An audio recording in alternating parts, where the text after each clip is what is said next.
Yang pertama, qiyamul lail, salat malam. Yang kedua, berbanyak istighfar waktu sahur. Kalau anda tidak salat malam, jangan tinggalkan istighfar waktu sahur.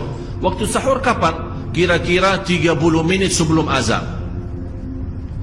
Ada satu hadis dijelaskan waktu sahur, makan sahur kan? Tapi ada yang suka makan sahur jam 1, ada yang suka jam 2. Tapi menurut saya waktu yang tepat untuk makan sahur dikirakan membaca 50 ayat. Membaca 50 ayat. Kalau bagi kita 50 ayat ya setengah jam lah. Dah tahu bagi bapak ibu gimana? 1 jam ya bolehlah, 1 jam tak apa-apa. Ya tergantung lancar atau tidak. Tapi ukurannya seperti itulah, kurang lebih seperti membaca 50 ayat dari Al-Quran. Itulah namanya waktu sahur. Disitulah Allah sendiri memuji, Allah bangga dan senang terhadap orang yang sahur. Sampai ulama berkata, tidak ada ibadah yang terbaik di waktu sahur selain istighfar. Jadi boleh baca Quran, boleh salat malam, boleh zikir, boleh apapun, tapi yang terbaik istighfar. Jadi tinggalkan segalanya, tinggalkan Quran, tinggalkan salat malam, tinggalkan baca Quran, tinggalkan zikir. Fokus hanya istighfar. Astaghfirullah wa atubu ilaih, termasuk istighfar Allahumma anta rabbi la ilaha illa ant, yang bapak ibu tahu sayyidul istighfar, yang terutama, yang paling luar biasa. Allahumma anta rabbi la ilaha illa anta khalaqtani wa ana abduka wa ana ala ahdika wa wa'dika mastata'at a'udhu bika min syarri ma sana'at abu'u laka bi ni'matika alayya wa abu'u bi dhanbi faghfirli fa innahu la yaghfiru dhunuba. Ya Allah, kalau kita fahami doa ini luar biasa. Oleh karena itu kata Rasulullah, barang siapa yang membaca sayyidul istighfar kemudian di malam hari dengan keyakinan dia meninggal habis baca istighfar, masuk surga. Masuk surga. Berarti ini salah satu doa yang menjaminkan dengan mudah masuk surga. Yang ketiga, berbanyak sedekah. Sebenarnya bukan istilah berbanyak sedekah. Kadang-kadang orang bersedekah 100 juta, udah saya sudah bersedekah 100 juta. Bukan itu. Bukan yang dimaksud berbanyak sedekah itu dari sisi uang itu banyak atau sedikit, bukan. Yang dimaksud rahasia sedekah, ta'ahudus sedekah, istiqamah bersedekah. Istiqamah itu tidak menjadi masalah besar maupun kecil. Itu tidak menjadi masalah, karena bagi Allah tidak ada artinya besar maupun kecil. Kita tidak memberikan kepada Allah karena Allah maha kaya. Tapi rahasia sedekah itu kita terus menerus sedekah, siang, pagi, malam, siang, pagi, malam, pagi, besok, terus minggu depan, tidak pernah berhenti. Setiap ada kesempatan selalu kita membawa sedekah. Itu namanya ta'ahudus sedekah.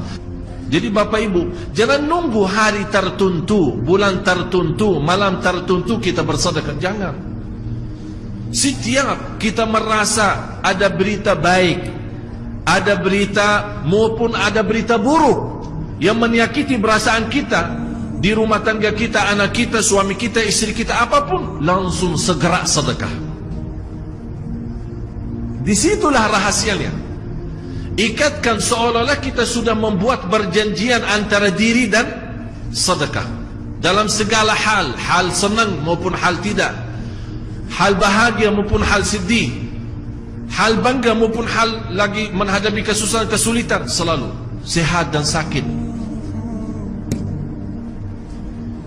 Terus yang keempat, zikir, berzikir pagi hari dan sore hari. Berzikir pagi hari dan sore hari. Ini 4 hal bapak ibu. Berdiri malam hari, itu yang namanya tahajud, banjanya atau lamanya berdiri. Berbanyak istighfar waktu sahur. Yang ketiga, berbanyak sedekah. Yang keempat adalah berzikir di pagi hari maupun petang hari.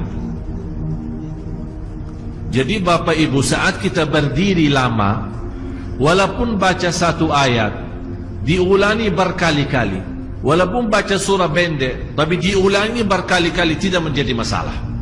Bapak Ibu hanya hafal Qulhu. Qulhu dibaca 3 kali, pahalanya seperti baca Al-Quran 30 juz. Ada seorang salih mengajak kawannya, sudah mendekati subuh, ayo bangun salat malam dan baca sepertiga Al-Quran. Langsung orang itu menjawab, bagaimana saya baca, sebentar lagi mau azan. Bacalah Qul huwallahu ahad, salat malam dan Qul huwallahu ahad. Allah maha adil dan Allah maha kasih sayang. Bagaimanapun sebanyak dosa kita, sambil Allah bersabda di hadis yang qudsi, Allah berfirman di hadis yang qudsi, ya ibna Adam, hei anak Adam, kalau engkau membawa dosa sepenuh bumi, dosa dan maksiat, dosa besar maupun kecil, tapi tidak ada di antaranya berbuat syirik kepada Allah, kata Allah, saya tidak peduli, kata Allah, aku tidak akan peduli mengampuni segala-galanya. Artinya bagi Allah sangat kecil dosa itu yang sepenuh dosa bumi. Coba bayangkan seluas bumi berapa sih?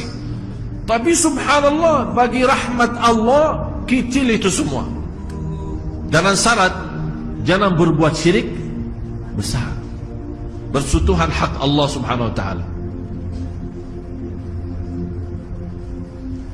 Manusia terhadap ilmu 4 golongan, 4 kelompok. Yang pertama, dia tahu dirinya belum tahu. Yang kedua, dia tidak tahu, dia tidak tahu. Yang ketiga, dia tahu dirinya tahu. Yang keempat kira-kira apa? Dia tahu, tidak tahu. Itulah qul hal yastawi alladhina ya'lamuna walladhina la ya'lamun. Apakah tahu, apakah sama orang yang tahu sama yang tidak tahu?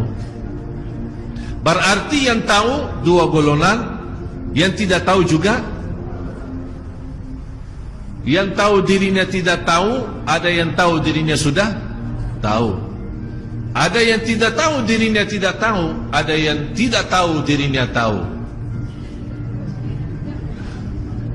Mudah-mudahan Bapak Ibu di hari ini diberikan oleh Allah kecerdasan fikiran, bisa memahami ayat ini.